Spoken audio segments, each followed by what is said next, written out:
Welcome everyone to Aeos Clubhouse. This is episode 21 on the eve, sort of winter events. We'll get into all that sort of excitement coming up. I'm Kyle Ferguson, and I am joined by Mochrie. Welcome, Mochrie. Hello, so good to be back as always. Excited to be here. What's going on, Kiyeberries? Hello, pals. Also, so excited to be here. Thank you. Feels like it's been forever since you've been around, my guy. I wasn't here last week. I was petting a giraffe. She's out having way more fun than all of us. Oh, petting a giraffe. Yeah, I got to pet a giraffe and a kangaroo and a wallaby and a goose. Sick. Congratulations. Thank you. It was wonderful. I went to I was in Florida visiting my parents, and we went to Busch Gardens and did the animal safari thing. What, is it in a car? Yeah. It's in a big car, and you ride on top of it, and it's open, and the giraffes come, and you feed them lettuce. That's awesome.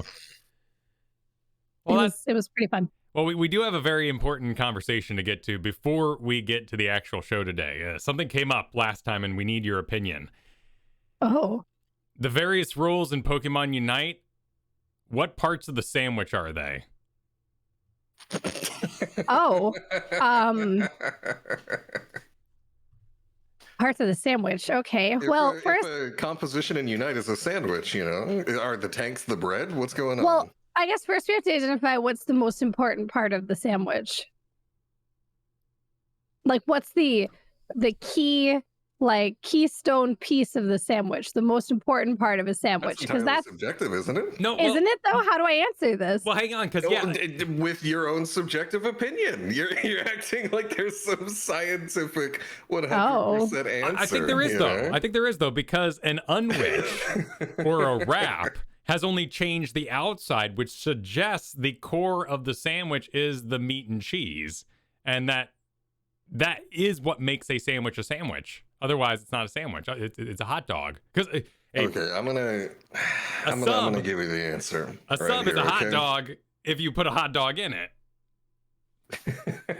I agree with that. The bread can be changed and you get different things, but a sandwich, So then the tank is the meat. I think they're the most important part. They're the key part of the sandwich is going to be your tank, your defender. I'm going to say your cheese is your healer because they're nice to have, but you can still have a sandwich without cheese. I would prefer it to have cheese, but if it doesn't, it's not the end of the world. So that's going to have to be your healer. Your veggie toppings will be your damage dealers because they can change. They could be different kinds. Maybe you've got lettuce, maybe you've got tomato, maybe you've got spinach. I don't know. There's different ones. And then I guess your jungler is going to be the condiment because they will strongly influence the flavor of your sandwich. So the bread's the map then. Maybe? What is the bread? I specifically said at one point in last episode, I was like, we need Kiyeberries to come back because we're getting so off topic.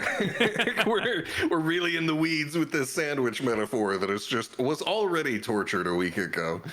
And Kyle, I did kind of just forget.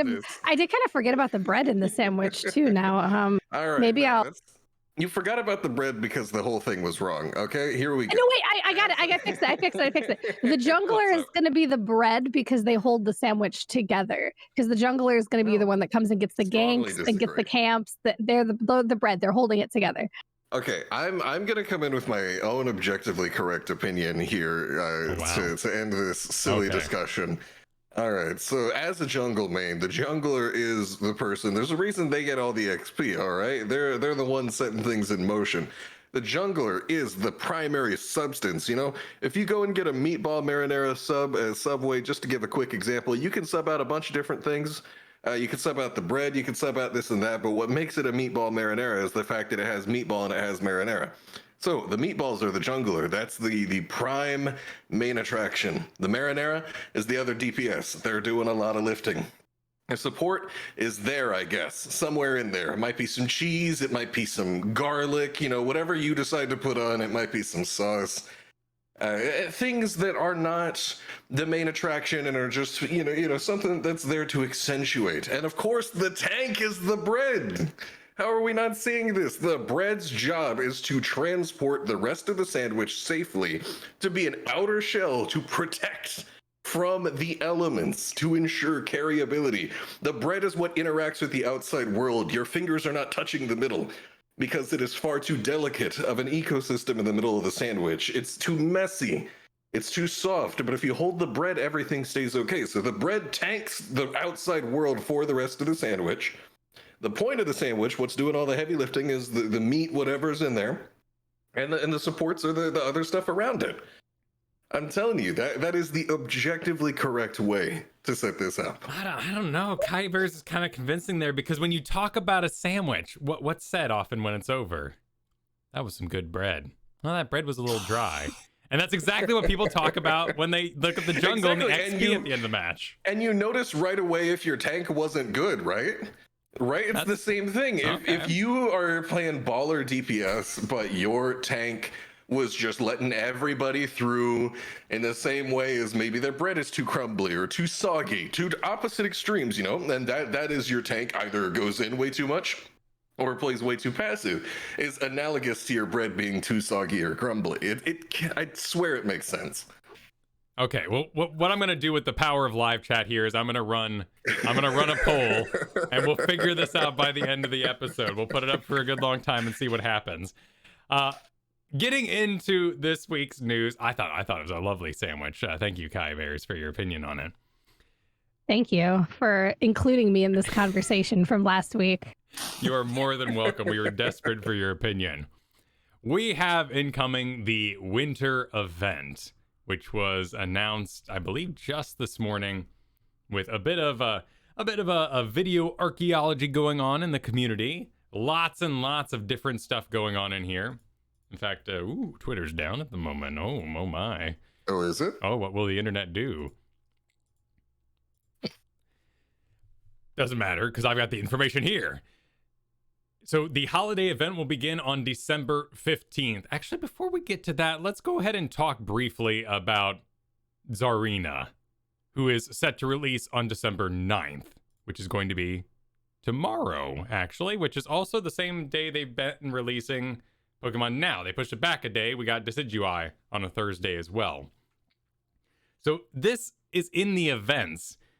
And if I'm reading the language correctly, it says, if you log in after the December 9th, 2021 update, you can receive the Unite license for Tsareena. And then it's like, congrats for reading this. Here's 100 tickets. Yeah, it's just every day have 100 tickets. They're real generous with the tickets. The gold, they hoard it like Smaug. But the tickets, they'll give you as much as you want. Oh, dude, I logged in and there was that prize pack login bonus of 2021 tickets. I guess it's the year, but it was ×2. I had to select both of them. They're just throwing these things in the air.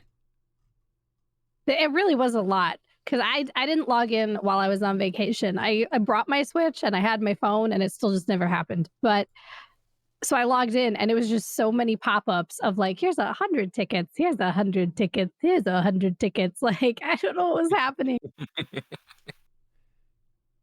Clearly there is a bounty of tickets to give, or they know that's possibly their catch-up mechanic for items, and making that flow like water is the best thing to do to keep people to avoid frustration, but they know the money making is in the Pokemon themselves with the gold business. I think the money making is honestly with these $40 skins, because I've seen a handful of people running around in them, and I'm like, why? It's true. I have two. They're not uncommon these days. I saw a bunch of people with the Machamp one. And that's no hate on you. If you buy those skins, I'm not trying to criticize your decisions. It's just so foreign to me as a person when I think to myself, I could get this skin. Or I could get Animal Crossing, the entire game. If you got Saudi oil baron money and you're buying $40 skins, like, I'm happy for you, jealous, honestly, but. I just think we're operating at different levels of disposable income, is all. So does this language here mean that Tsareena is going to be free on just that day? Well, I believe it says after, right? Which is very vague, you know, after December 9th, because any time in the future is after December 9th. My chat was in hot debate about what it means if you get her for free at all, what day you get her for free. I don't think anybody knows for sure.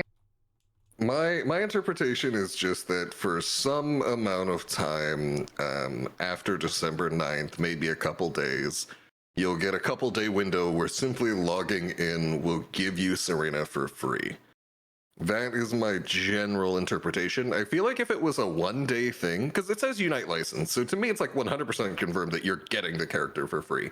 But I think that if it was restricted to like a single day, that's like, hey, you have to log in on this exact day to get it, I feel like they would have made more noise about that in particular. But if it's just like a, hey, log in after December 9th, that means you've got a window. That's how I interpret it. Okay. The ticket like build up made me believe they really wanted to make sure I read this, so I was there day of, which is kind of an interesting way to make sure I read various things, like how like you're signing a new lease or buying a house. What if you had to go through patch notes and be like, sign here, okay, we've updated greeting, okay, sign here. we went through and changed the objective and the channel time, all right, sign here. Initial here. Okay, here's your tickets. Here's your tickets. Here's your tickets. I feel like I'm performing a transaction when I agreed that I read these things and I'm rewarded food in my little cage. Yeah, it's like the little, by continuing to use our website, you agree to our cookie terms and whatnot that you have to go through. Just like, hey, by accepting these tickets, you confirm that you know that it's only on that day. Is that what you're saying? We don't know much about them right now. Last time when we were looking down Decidueye, we had a full data mine. Nothing like that is really out. There's lots of guesswork. There's labels put to the moves seen in the videos so far. But we know that it is going to be an expert difficulty, a melee style Pokemon, and an all-arounder. Here, not to cut you off here, Kyle, but actually, one of our viewers in our Discord here for Aeos Clubhouse just dropped an article. I've linked it in our group chat here, and it's got more specific information, so we can cut on the speculation here. There is going to be a holiday festivities event running from December 15th to January 16th. I'm not exactly sure how that interacts with our time zones and whatnot, if that means that it would be more like one day earlier for us over here in North America, or what exactly that would mean. But it's going to run for a little over a month, December 15th to January 16th. And from January 1st to January 3rd, just that little window, all Pokemon are going to be available. The entire roster is going to be on a free rotation. Let's see what else we got here. We will be able to get the Serena license for free anytime from December 9th to December 31st. So that's a big window. Yeah, we have a 3-week window to go ahead and pick up Serena for free. Dragonite, who is confirmed to come out. I'm just laughing because Kiyeberries, who I've known for a couple years now, is probably the most outspoken Dragonite fan I've ever met. So I know she's very excited about this. How dare you put this on me? Like, Dragonite is coming out on December 20th, it seems. So even after Dragonite's coming out, there's still going to be a window to pick up Serena for free. And you got the article pulled up here. You want to keep looking through it, Kyle? Yeah. I mean, we've got now the Serena moveset too. So continue, and we will go back to that as well. Breaking news. Yeah, just right in the middle of the live record of the show. Okay, so let's see. Just running down the list. We'll come back to the Serena moveset in just a second. We have the Illumination Challenge running throughout this entire event, again, December 15th to January 16th, and the Photo Challenge, whatever that means, running from December 24th to January 6th. So it looks like here, the Illumination Challenge, there's going to be a special holiday tree option in the lobby to compete in daily missions and challenge missions. You collect lights to light up the holiday tree, very PC, and earn fun rewards, including a trainer snapshot frame and background, a one-day limited license, for who it does not say, trainer fashion items, and more. The photo challenge doesn't run the full length of the festivities, but it still serves up plenty of fun. Players can participate in standard battles, quick battles, ranked matches, and snowball battle in Shiver City to collect snowflakes. I'm having pumpkin flashbacks. Everybody turning each other into, because you do turn into snowmen. It does say in the new Shiver City event that everybody's going to be turning into snowmen, so I hope it's not just Halloween event part 2. I got it here. It's when KO'd, you become a snowman and can move around, but need to wait for the snow to melt before you can play again. So instead of teleporting back, you become a pumpkin, as it were. See, I like that a lot, because, especially on Shiver City, because the spawn point, that's one of my major design gripes with Shiver City, is that the spawn point is so far back that it's incredibly easy to just fall really far behind and get snowballed on. In Shiver City, where you start to fall behind and then now you rotate everything super late because you have to make the 7,000 steps of High Hrothgar outside of the base. And it's super easy to just get spawn camped because you're really far away from your healing. So the fact that this seems to address some of that by maybe reducing the amount of time you spend off the battlefield, and the fact that hopefully they learned from their lesson with the Halloween event, where you don't want to lose the time that you're actually trying to be alive and running around doing stuff by being disabled into a pumpkin, so this seems like a good move to me. We got to see how it plays out, of course, but that seems like a huge improvement already over the Halloween event. Who knows? I'll believe it when I see it. I'll believe it when I see it. Let's see. Pokemon that are turned into snowmen will not be able to move, but they can visually assist their teammates. What does that mean? Oh, so you're wait, what?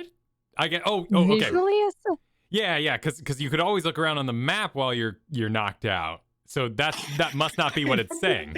I'm reading the description. While a Pokemon is a snowman, its basic attack will instead cause it to jump in the air, and its moves will do different poses, such as cheering, waving, and giving a thumbs up. Yeah, so you work as a ward.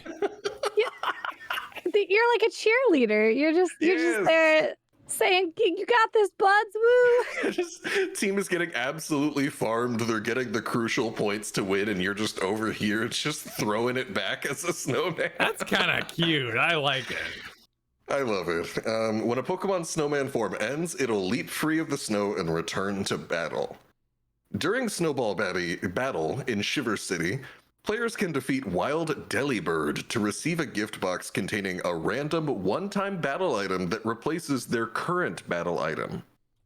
That is actually a really interesting idea. I like that a lot.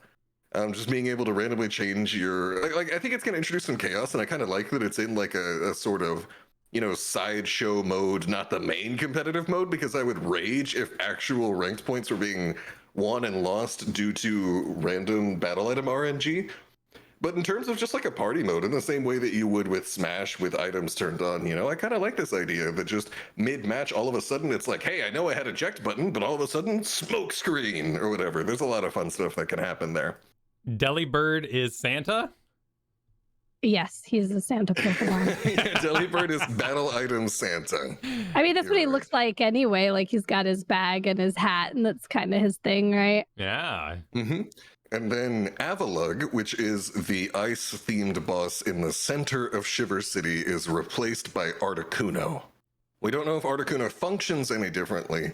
Wouldn't surprise me to see a similar, if not identical, ice-based effect, though. Okay. And then we do have some exclusive, must logins here in the special login gifts, which does say a New Year's prize box will be available only on July 1st, 2022. July 1st? January 1st. What kind of calendar are you looking at, Kyle? Christmas in July. I get confused about the car sales into Toyotathon. Excuse me. Oh my God. Okay, so there's a lot of different special login gifts here. So for about a week from December 24th to January 1st, so Christmas Eve to New Year's Day, there's going to be special themed rewards and prize boxes as a reward for logging in.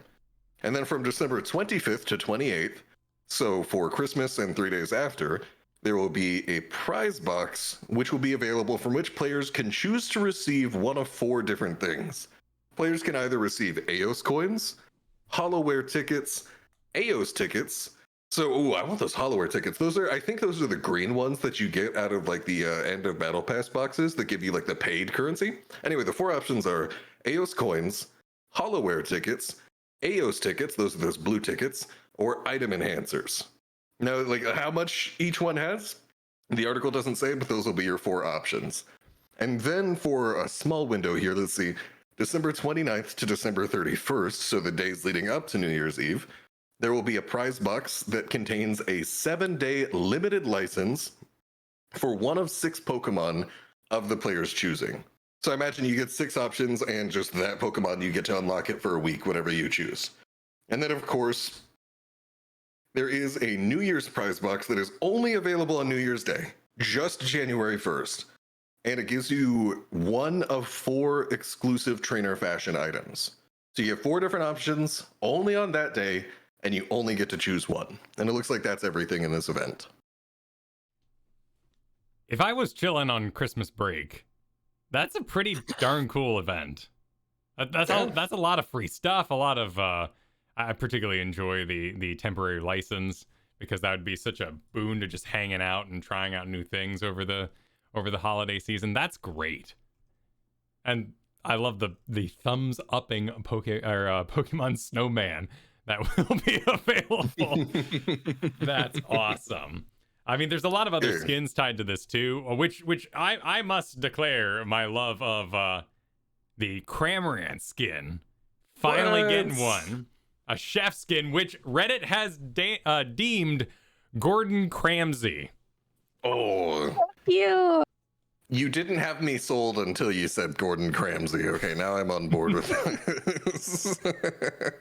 I will say, I have no idea how you could talk about a chef skin and not specifically mention the chef skin, the Chef Snorlax.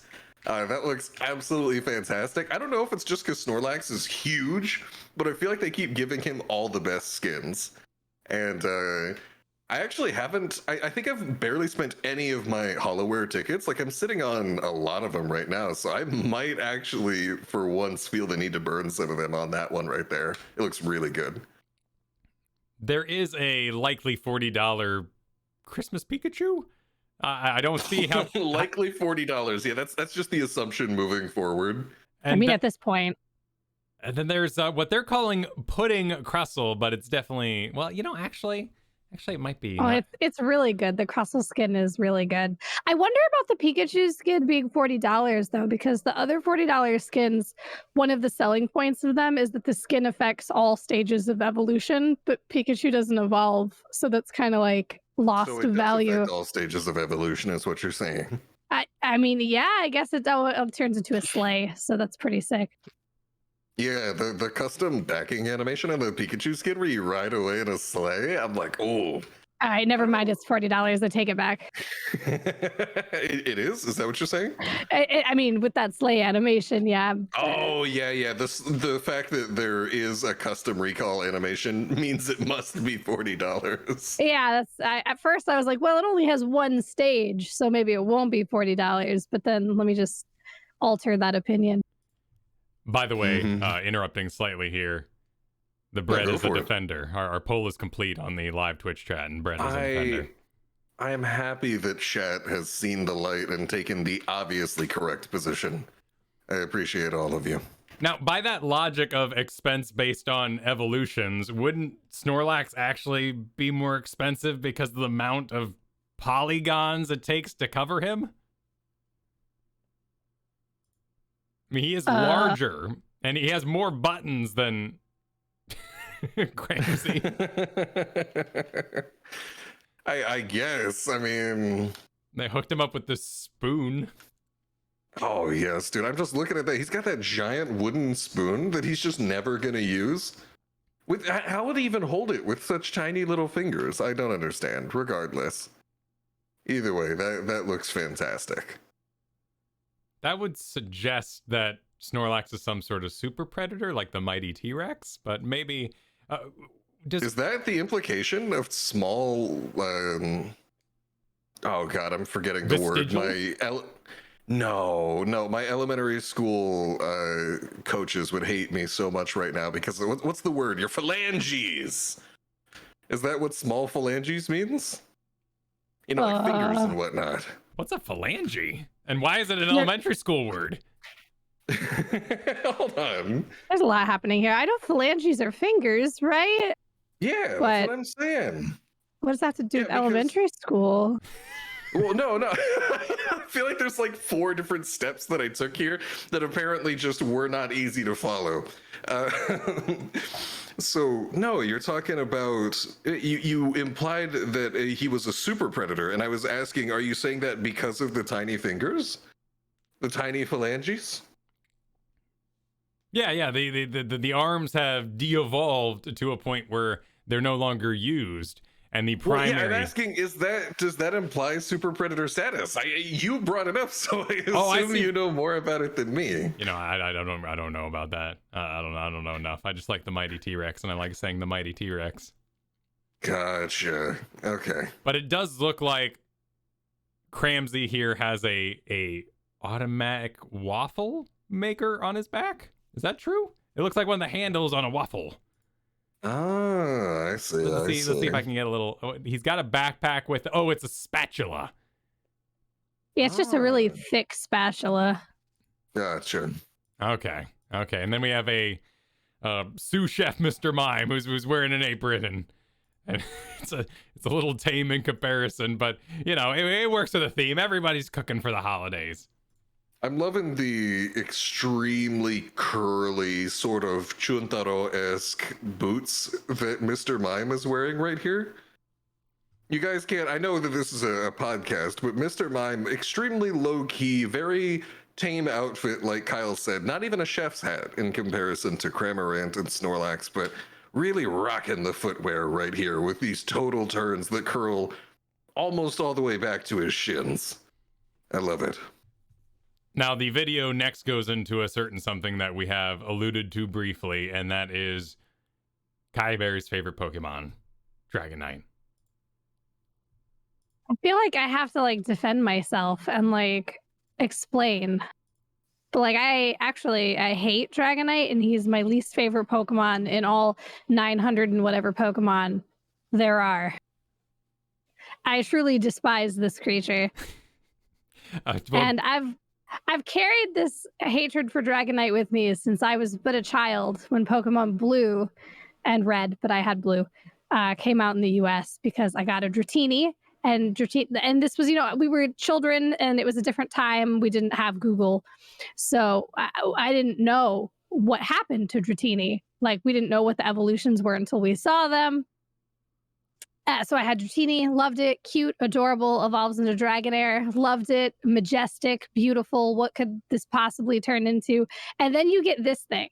Like, imagine being a child and not knowing that Dragonair evolves into Dragonite, and like you expect your majestic Skyworm to continue being a beautiful, sleek, serpentine creature and turning into this fat orange Homer Simpson looking idiot.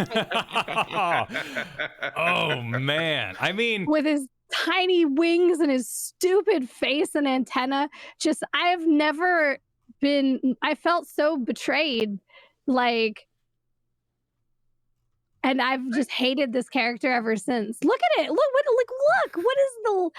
And I've heard all of the theories and thoughts that, like, with the original Pokemon, different artists were working on different Pokemon. So the person who made Dragonite didn't even know about Dragonair. I've heard all kinds of theories. I don't care. They're all awful. I hate Dragonite so much. He doesn't belong.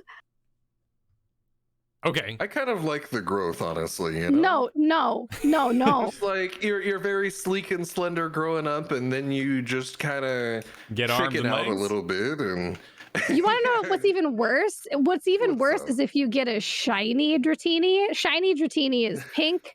Shiny Dragonair is pink with the gold tail balls, really cute.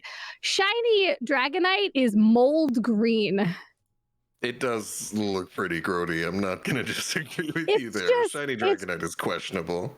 The insults do not stop with this Pokemon. All right. Well, can I ask you a bit of a tour of your preferences then? Dragons, Skyrim dragons versus like D&D on all four legs with additional wings dragons. I like both. I think I prefer the four-legged with wings dragons, but the wyvern dragon, where its front legs are the wings, I like those too.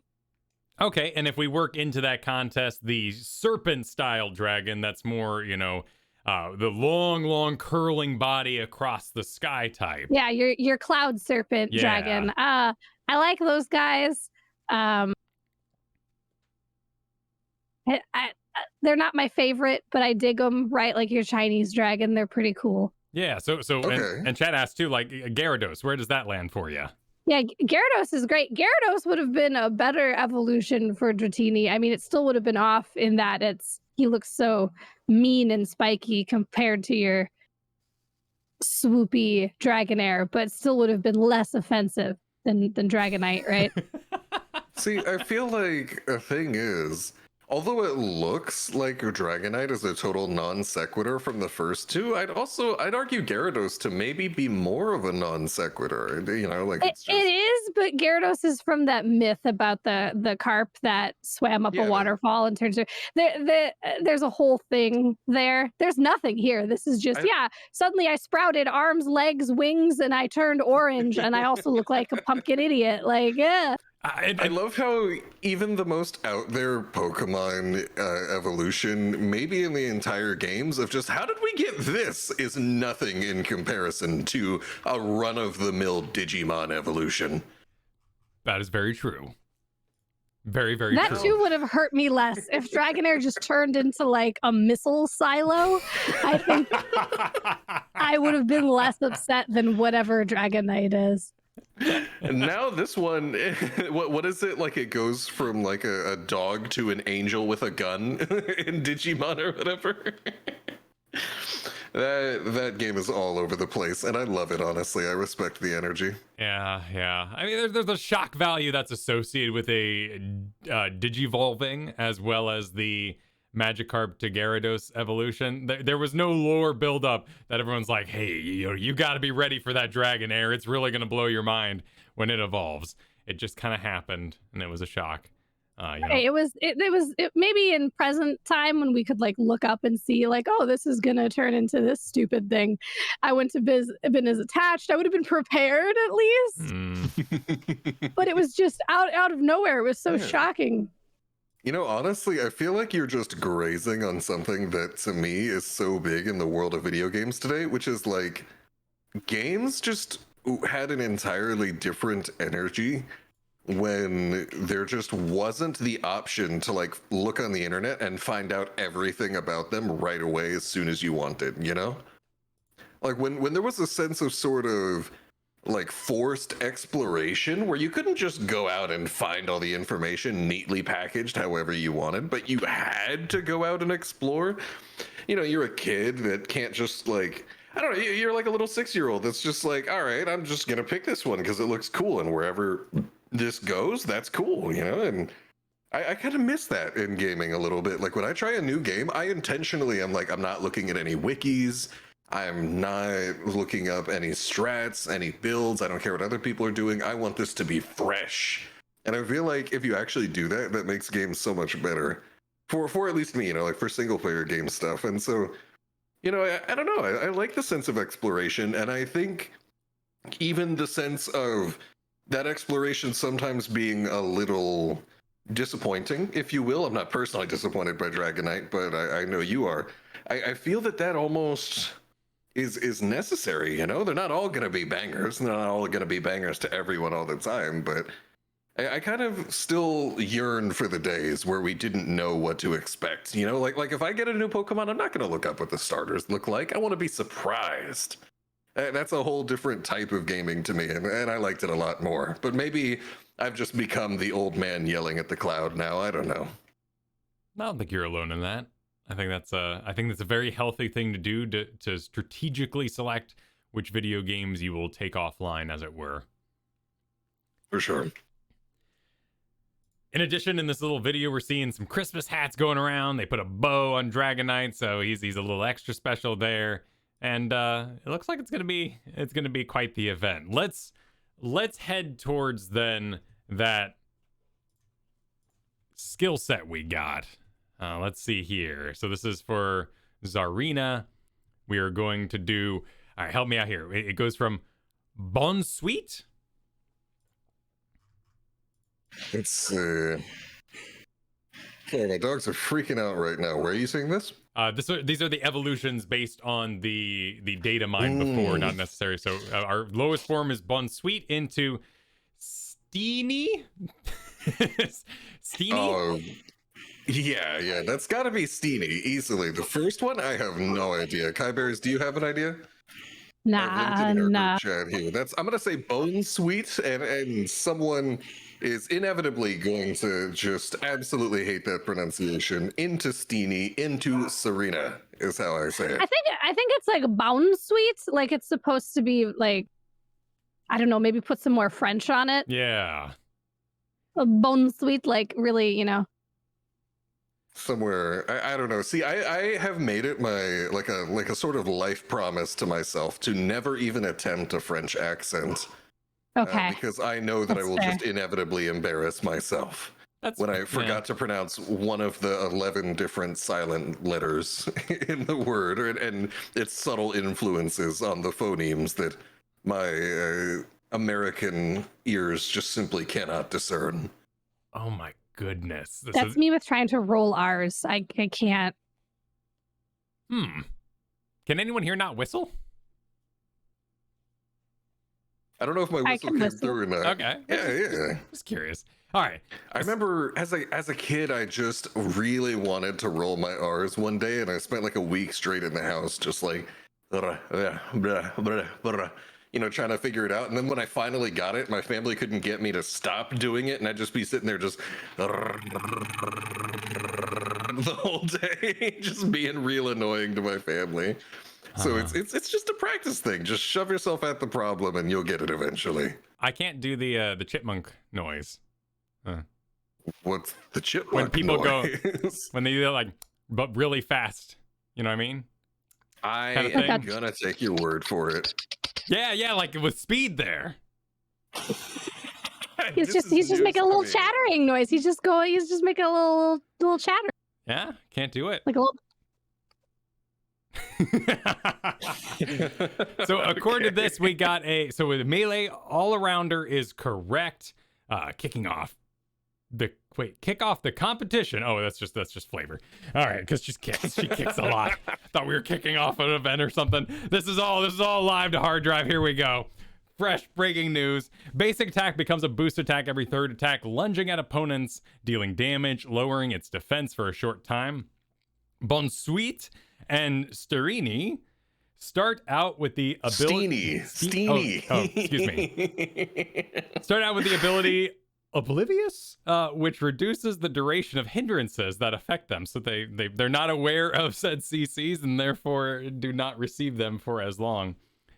When Steenie evolves to Tsareena, Oblivious becomes Queenly Majesty, which also reduces the duration of hindrances that affect it. Furthermore, after Serena uses any combination of 3 boosted attacks or moves, the 4th boosted attack or move it will apply the Queenly Majesty buff effect to Serena, which grants an additional effect to its next move it uses. It sounds like you gotta use a lot of stuff. If using 3 things in a row gives your 4th thing a bonus, I guess it really just depends on how spammable your abilities are and how fast your attack speed is, how fast you get those boosted attacks. That feels really hard to appraise just on its own in a vacuum. Yeah, we'll have to see the cooldowns next week when we can kind of dig in a little deeper. Level 1 abilities, the choice between Razor Leaf and Rapid Spin. Razor Leaf is an attack that pelts leaves in the designated direction, dealing damage to opposing Pokemon. It's worth noting, in their own words, that the critical hit rate of Razor Leaf is higher than the basic attack. Rapid Spin sends Bonsuite spinning in the designated direction, dealing damage to opposing Pokemon it hits along the way. When Rapid Spin hits, it raises Bonsuite's movement speed for a short time. Huh. Yeah? I'm just taking it in. Yeah, I'm just listening. I'm soaking it all in. Level 5, Razor Leaf can become 2 moves, Triple Axle or Stomp. Triple Axle has Steenie spin kick 3 times in the designated direction, dealing damage to opposing Pokemon. This damage increases each time Steenie lands a kick, and Steenie's basic attack speed is increased for a short time after the move ends. The duration of this attack speed increase corresponds to the number of kicks that landed. When Serena uses Triple Axle, while under the Queenly Majesty buff effect, Serena restores HP for each kick that lands. So there you go. So 4 moves now empowers the Queenly Majesty to do the bonus effect. So this is one of those characters where all your different abilities have various empowered versions and you have to decide which one to use. Is that what you're saying? Yeah. So we kind of got our Here's the Storm tie-in, Kael'thas sort of situation, but it sounds like it's more tied to the number of abilities stacking up, probably some sort of glow effect or marker on your screen that you're ready, and whatever you do next will be empowered. Stomp. Okay, cool. That does, I like that. You know, there's a lot of, that provides a lot of decision making to make on the moment where you're like, oh, you know, I have to decide, do I want more CC right now? Do I want more move speed? Do I want more damage? And you get to choose whatever's appropriate for the situation. Those are always fun mechanics. Stomp has Steenie leap into the air and attack opposing Pokemon with its feet. When Stomp hits, it deals damage to opposing Pokemon and leaves them unable to act for a short time. When Serena uses Stomp while under the effects of Queenly Majesty buff effect, Zarina restores HP when Stomp hits. So right now we have a required pick for your Zarina to restore health when empowered. And leaves them unable to act for a short time, I guess would be a stun. Okay, yeah, that does sound like a stun. Unable to act is pretty cut and dry a stun Pretty effect. Pretty stunny, yeah. like. Yeah. I'm sorry, I was just so caught up with the very specific mention of feet, and I was just thinking to myself, nobody let Tarantino near this character. They get feet, right? Yeah. So okay, so you are basically a beet, like the thing that grows in the ground, and then you get feet when you become. You're a beet with feet. Yeah, you're a beet with feet. It's kind of weird because her final form, it looks like almost like a garlic bulb with the legs. Yeah. Well, garlic, they grow in the ground, right? Garlic grows in the ground. Yeah. I've never actually grown garlic. My agricultural knowledge is far too weak to tell you, to be honest. Wait, no, I think garlic grows on a stalk like beans or like just how does garlic grow? I've never grown a garlic. I don't know. Yeah, okay, it grows it's a bulb. It grows in the ground. Okay. All right, yeah, Brussels sprouts is the thing I was thinking of. Excuse me. Like it flows though, like the hair, it starts out as like the stalk and then it turns into this flowing main stalk thing. Yeah. Yeah, he's got like root boots that's doing all the kicking with. Let's look at that root. Root boots, beat with feet with the root boots. Roots, boots, boogie. Love it. The title of the episode. At level 6, Serena evolves into Zarina, and Rapid Spin can upgrade to either. Is this special? Do we usually get our evolution at the same time we select an ability, or are those sometimes divided? Off the top of my head, I'm pretty sure those line up fairly frequently. Okay. Makes sense here with the Queenly Majesty business, but I was just curious. Upgrade to either Trop Kick or Grassy Glide. Trop Kick has Serena perform a flying kick in the designated direction, dealing damage to opposing Pokemon it hits and decreasing their attack for a short time. Opposing Pokemon caught in the wake of this attack will also receive damage and have their movement speed decrease for a short time. When Serena uses Drop Kick while under the Queenly Majesty buff effect, Serena is also granted a shield. And just skipping ahead, our next ability will also grant a shield. So we have a forced choice of ability that will heal you on Queenly Majesty, and a forced choice of an ability that will give you a shield with Queenly Majesty buff effect. Can you link the specific article that you're looking at right here, just so I can go over this at the same time? I will throw it in the Twitch chat as well. Perfect. They can take a look at it there. There you go. All right. Let's look at Grassy Glide. Has Serena slide into a designated direction, dealing damage to opposing Pokemon it hits and decreasing their movement speed for a short time. This is followed by an attack in the opposite direction, which shoves and deals damage to opposing Pokemon. When Serena uses Grassy Glide while under the effects of Queenly Majesty, Serena is also granted a shield. So a dive and return. I'm just looking at all of the different Queenly Majesty effects right now in this article, and I can't help but notice that all of them are about giving you effective health. So if you use Triple Axle while you've got Queenly Majesty, then it restores HP every time you land a kick. If you use Stomp, it restores HP. If you use Drop Kick, you get a shield. If you use Grassy Glide, you get a shield. So 3 out of the 4 different things that Queenly Majesty can trigger off of are shields and... 2 of them are shields and 2 of them are HP restore. So that, to me, I'm still interested to see exactly how it's implemented, but if they all just give HP, then I think that sounds a little bit like it's not going to be as much of sort of like very specifically picking out what suits the situation if they all kind of do the same thing, you know? Yeah, that's fair. It's more of an empowerment for your final evolution form. Yeah. Just whatever you're doing, it's going to do roughly the same thing of giving you some more HP. I like that she sounds a little more survivable with the HP and shields or whatnot after having Decidueye, who is the squishiest thing on the face of the planet. Yeah, Decidueye, I love Decidueye. I love the ADC thing.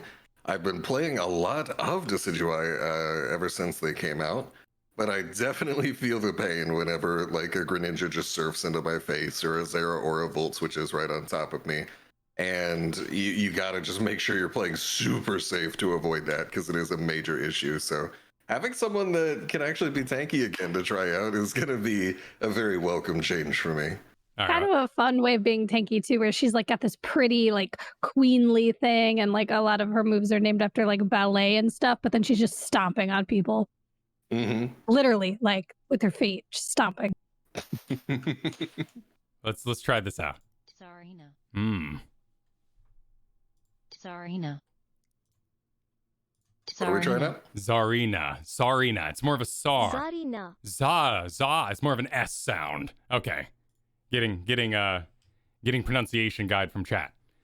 I'll be honest, I'm just gonna say Serena, guys. I'm sorry, maybe, I'm just gonna go ahead and blame my Texan heritage for that one, but it just rolls off the tongue. Between the two of us, we sandwich the two guys. I'm a little heavy in the Czar. You're going heavy S, and we'll be fine. You just combine. Yeah, we average out to a correct pronunciation. You're right. It's perfect. Don't need more than that. I mean, it does seem like a very active kit. Does this go into Unite move? Okay, here we go. Queen Ascendant.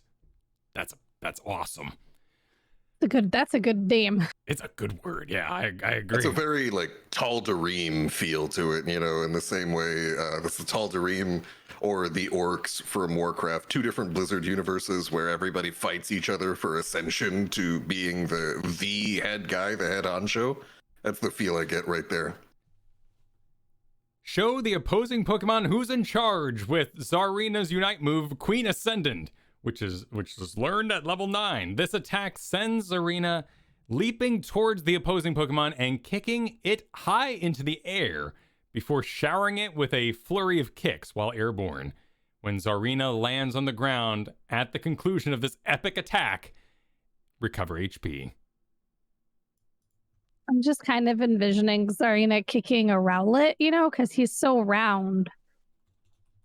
The first evolution of Decidueye, just a soft, round bird, and she's just kicking him high into the air. Just punting, yeah. I don't know where we'd have a situation where you have a fully evolved Tsareena and a not at all evolved Rowlet, but I would like to see it happen.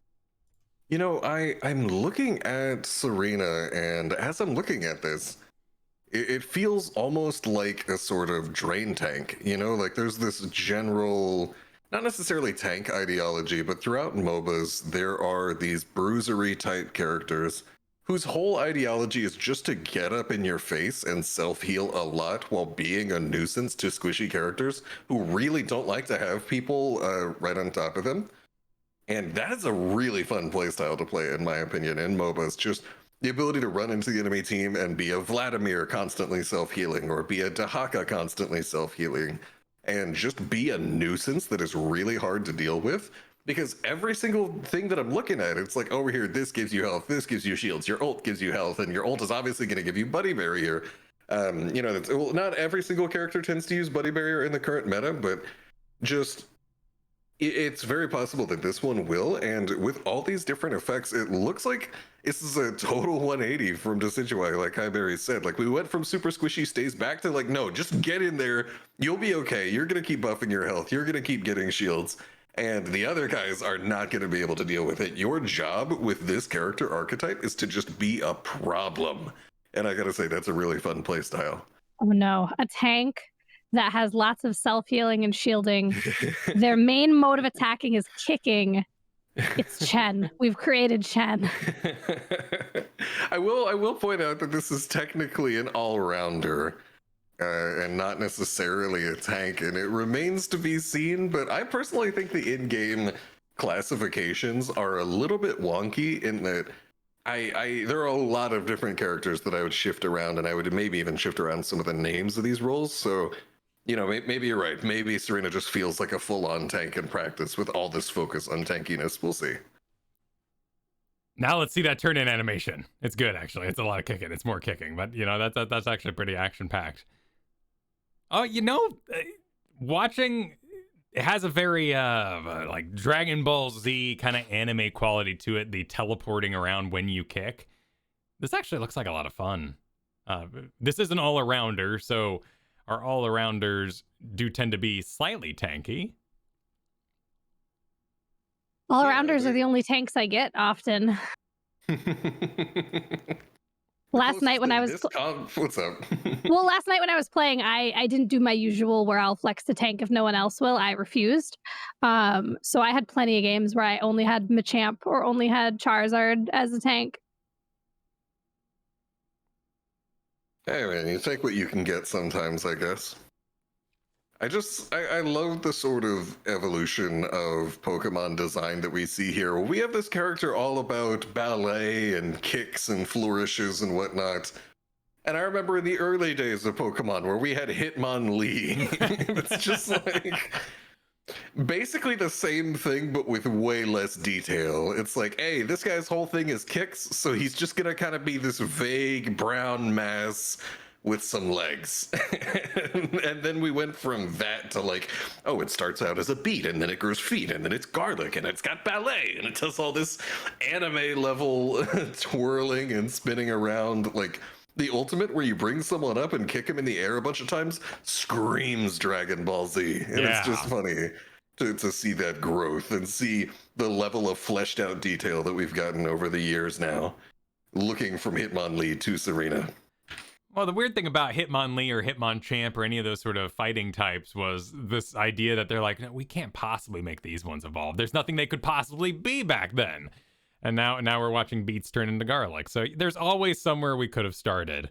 Mostly just take away their legs seems to be the number one way to make a lower form. Just suddenly start growing limbs when you evolve, like Dragonite, Kiyeberries' favorite Pokemon. Well, we had quite the breaking news here today across Tsareena, as well as I'm still doing the Z, pardon me, the winter event that's incoming. Any parting thoughts for this episode? This looks cool. I gotta say, like honestly, I think that as someone that has played a lot of Pokemon Go, the Christmas event was always, or the winter or December event was always one of the best. And it wouldn't surprise me if we tend to see a similar trend here in Unite as well, where they really go hard on giving out a lot of free stuff and making a good event. So I'm actually like decently, legitimately excited here. Kiyeberries? My parting thought is, if you're on my team, don't pick Dragonite. I don't want to see him. If you're on the enemy team, pick Dragonite so I can personally punch Dragonite in the face. It's been a dream of mine since I was like 8. So let me have that. Very good. Well, that brings us to the end of this episode. Thank you, everyone, for joining us. By the way, you can support the show over at patreon.com/Aeos Clubhouse. The support for this show helps us out to make this show every week for you all. We thank everybody who's already subscribed over at patreon.com/Aeos Clubhouse, and we appreciate it. You can find more about the show over at kyleferguson.com, where you can find the RSS feed, as well as the YouTube links, everything you need to get this into your own phone. And we're available across Spotify, iTunes, Google Play, just about every single podcatcher, except for the evil ones. And there are evil ones. Yes, there's evil ones. Yeah, I was going to say, I don't know enough about the podcasting world to know of the evil ones. Yes, there are ones that insert ads into your show for you. Oh, no. Yeah, they grab your file and then mess with it. That is evil. Yeah, guys. Yeah. But we're on the good podcatchers. Mm-hmm. Kiyeberries, I exclusively consume my podcast via Smoke Signal. That's a good way to do it. That's good. Pretty good. But what's up, Kiyeberries? Where can people find you? You can find me at smokesignal.com/ twitch.tv/Kiyeberries, Twitch, Twitter, YouTube, all the places. KIYE berries. Smoke signaling it over to you, Mochrie. Where can we find you? Thank you. Seen and received. I am Mochrie. You can find me at MOCHRIE.TV. Twitch, YouTube, Twitter, the big ones. Even got a TikTok. Check me out there. What's up, Kyle, son of Fergus? Indeed. Son of Fergus with 2 S's when you look up Kyle Ferguson. I already did it for you. I'm going to continue. Nice. Twitch.tv/Kyle Ferguson, as well as youtube.com/Kyle Ferguson is where you can find the many projects I am up to, as well as, of course, that KyleFerguson.com website where you went for your information on Pokemon Unite here. I also want to give a shout out to our always active and ever bopping Discord. Thank you, everybody hanging out in there. It's a pleasure seeing you guys hang out over this game, constantly seeing new faces in there, and it's awesome to see it be so active. So hope you enjoy your Pokemon Unite. Enjoy Tsareena. By the time we talk to you next time, it'll be, actually, let's see. We'll be in the winter event by the time we talk next time. We don't have a release for Dragonite, do we? No. On the 20th. Okay. Hold on. Yeah, the 20th, yeah. So we'll be getting towards Christmas time and Dragonite. Until such time, you all have a lovely week. Thanks for hanging out and take care. Thank you, friends. See ya. Good night, everybody. Good day, whatever it is. Good night. It's 2 p.m.